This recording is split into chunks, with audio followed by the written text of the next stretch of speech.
In a volatile world and uncertain world, agility separates the best from the rest. Welcome back to the 11th hour. An agile business can pivot faster, adapt smarter, and look forward rather than look backward when crises arise.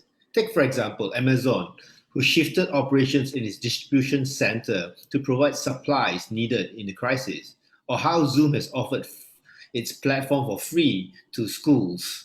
And then we have grocery stores like Maidin offering early morning shopping limited to senior citizens and people at risk. Agile business respond quickly to opportunities or threats. They are able to instantly shift their frame, their plan, and prioritize what's needed in a time of crisis. This means sizing up the situation quickly and accurately versus engaging in denial, blame, and distraction.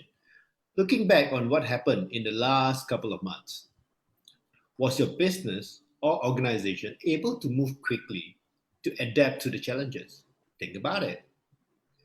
If there was struggle, how and where should you start working on to prepare yourself for the next crisis? Hi, I'm Terence Tan and I'm an international coach and trainer. I lead business organizations throughout Southeast Asia. I've dedicated 2 decades of my life uplifting business consciousness. Joining me today is Mr. Izam Yusof, a former CEO, now turned business strategist with more than 30 years of experience working with numerous entities to transform their business.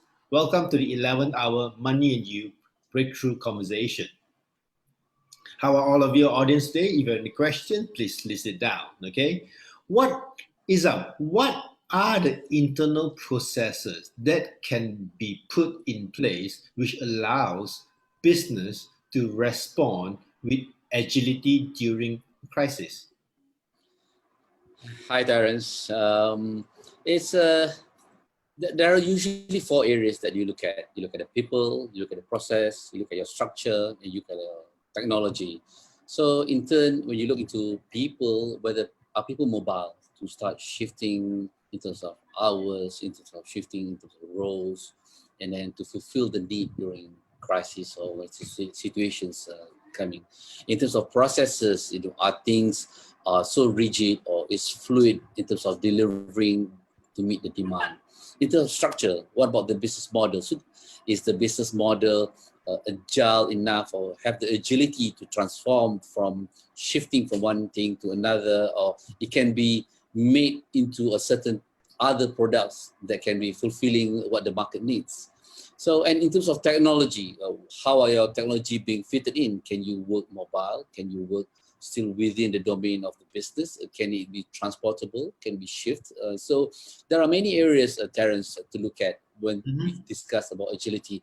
So it all depends on the meaningful result that you want in your business and whether you are fulfilling what the market requirement is from your standpoint of view. So that's a good discussion to be have open for all the businesses. Okay. So, can you repeat the 4 areas again? Well, you can look at the people side, and then you look at the processor side, look at the structure, you look at the technology. Sometimes certain things are fixed. You can't really move it to become in such a way to adapt to the current market. So when you say a company is agile or agility, you don't have to transform everything to suit a certain environment. I don't think you can. For example, if you run a factory, you can't really shift your factory away, but you can change the method of how you do things to fulfill a certain demand. Or if you are, well, that's in that instance, Terence. So these are the 4 key areas to look at. You can be agile in terms of your team, in terms of flexibility, taking multitasking, doing different roles, or you can have the processes, the structure. That's the key, most challenging part is the structure. And of course, the next one is technology. How are you using whatever available technology or upgrading to a certain level of capacity or different type of technology to fulfill whatever result that you want to achieve. So in this current situation, when people's hands are tied, businesses are operating with limiting resources. So how can you make most out of it? So this is when agility is put to its test. Got it. So like for those that's watching this show today, look at the 4 areas, okay? Is your business agile? Can you shift fast enough? Because like now we don't know whether the second wave is coming. We don't know how the economy is clamp on. Can you shift fast enough so that you can kind of like call maneuver yourself throughout the next coming 18 months or 12 months? Let's look, or even 6 months. So during the MCO, we saw some businesses did a complete turnaround, bringing customers' experience to a whole new level. Let's talk about it. For audience listening in, share with us how your business have made a turnaround, or what have you observed in other businesses that do that brilliantly. So when you talk about turnaround, so Izam, all the business that you have turned around. So in this crisis, do you have any example of business that do a interesting turnaround or agile? Well, I don't have any specific example at the moment. It depends on from my experience. Let's say you have a fixed number of team. For example, you have a few hundred staff, and you want to expand the scope of work. How do you expand the scope of work without increasing your team member? So there's education has to come in, new learnings, and then looking at the strength of each team of individuals, start to see whether they fit a certain kind of job. In this current COVID, for example, delivery company like all the home delivery suddenly shifted, and the numbers goes up. People ordering online, and people are communicating online more. So there's demand in terms of traffic, using data, using bandwidth. So these are the things when things are coming to stream. So how are your business operating in this new normal? So agility cannot be seen as a standalone. It has to be seen what results that you want and what are you fulfilling the customer needs. And then you look into your new normal. Then you look into agility as a way forward. And Terence, another thing, I just remembered that, when you look into what's happening now, don't just focus into this crisis alone. Look into where your business are moving ahead and doing more with less as the basic principle of thinking and operation. So how can you operate your business from there?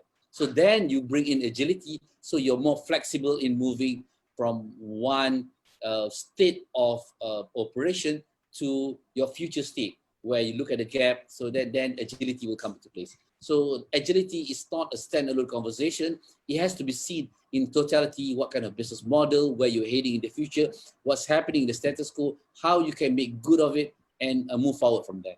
So that's from me, Terence. Got it. It's like what you're saying is like this. It's like you're saying, okay, it's not just agility. A lot of people just talk about agility. So you're saying that agility is just one part of it, but the most determining factor would be how relevant your business is towards this coming 18 months. Not even talking about crisis anymore. So the coming 18 months, is your business still relevant? Can your business agile or move towards being relevant? Is that what you're looking at? Well, it is true. That's part of the conversation. Like for the listeners or for the viewers, don't take counsel from this 11th hour.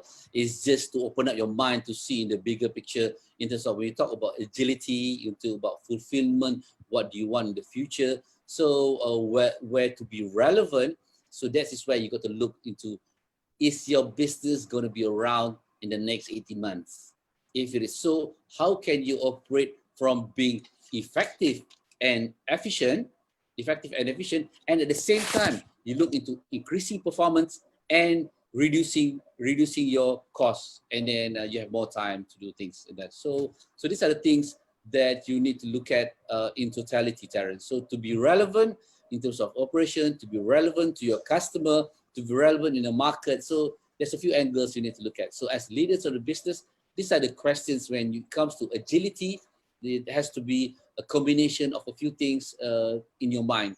So don't just take agility as a standalone conversation. Got it. Thank you. So, like, for those that's listening in to the 11th hour, share with us what you may still be struggling in your business, and we'll talk about it in our next coming 11th hour conversation. Okay, Terence, what do you think about this crisis? We talk a lot about crisis, and then we already post MCO starting going to work. What about what kind of speed the organization that currently operating have to move into perfection? Do you think is normal, or there's more coming? So what do you think? What's your take on that? So if you're looking at speed alone, like what they call China has made a big difference. It's like they have shifted like during the 11/11 sale or the 7/7 sale, they have Mm. done it so that every single thing can be delivered out within a week or 3 days. So it's like when I order something, now I expect it within the next 3 days. So if you're looking at in the past, we can deliver within 2 weeks or like within like 7 days. It's like people no longer want that. They'll order with whoever that want can deliver it faster. So speed makes a difference. So it's like basically it's like people are already educated in the now technology in the sense that they have been educated like okay, I need to get my thing instant. They no longer like to wait anymore. So that is the new changes because they are taught with instant gratification with the phones, phone apps, and so on and so forth. So people are now like, oh, I can get it in 2 days. I'll order it now. If I get it in 1 day, even better. 4 days, 5 days. Oh, compare this with 2 weeks. There's a big difference now. So that is kind of what's happening on just the not just the ordering, but with a lot of other industries as well. They want it now, delivery faster. Don't wait for like 4 hours for my food to arrive. They want it like in the next 12 minutes or something. So that's the change that I see right now. What about the mindset in terms of wanting to have your business being agile? So there's a lot of conversation that your business have to be agile, agility of your operation. So what kind of mindset do you think we need to have to start to have this kind of conversation and start developing the business or the team moving towards this agility conversation? Well, in my opinion, the mindset is being flexible, being relevant. It's like the most important, like you say, it is the meaningful results and how fast can you add value.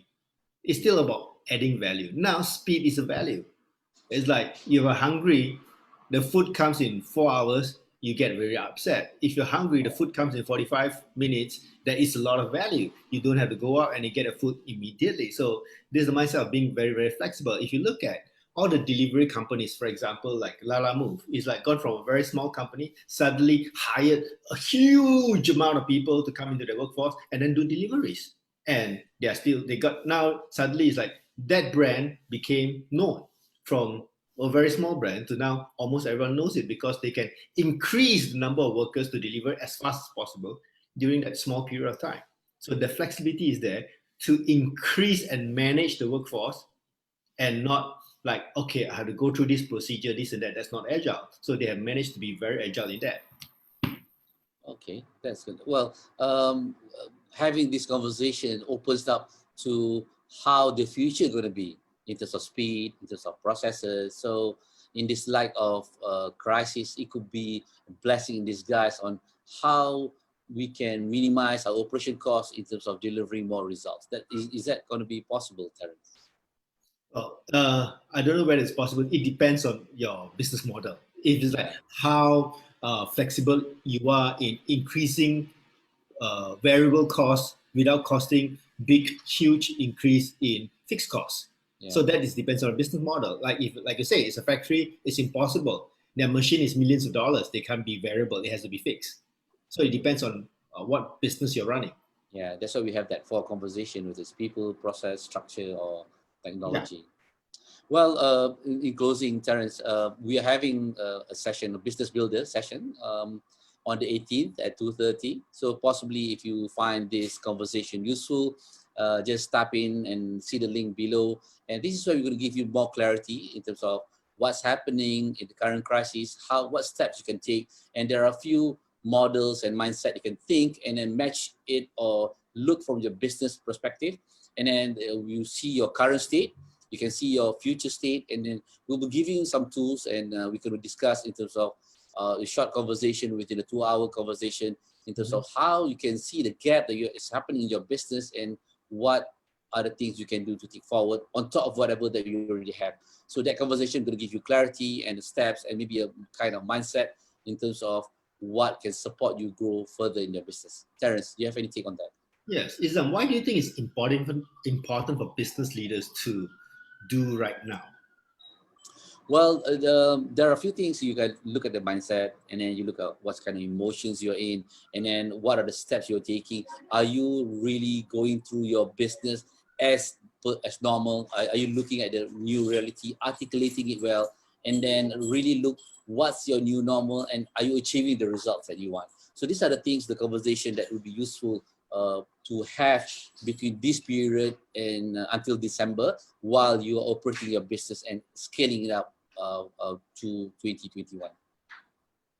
Thank you. For those listening in, do join us on July 18, 2:30 p.m. We want to have a discussion with you. It's a very small group, so we can talk to you about your business. So join us then.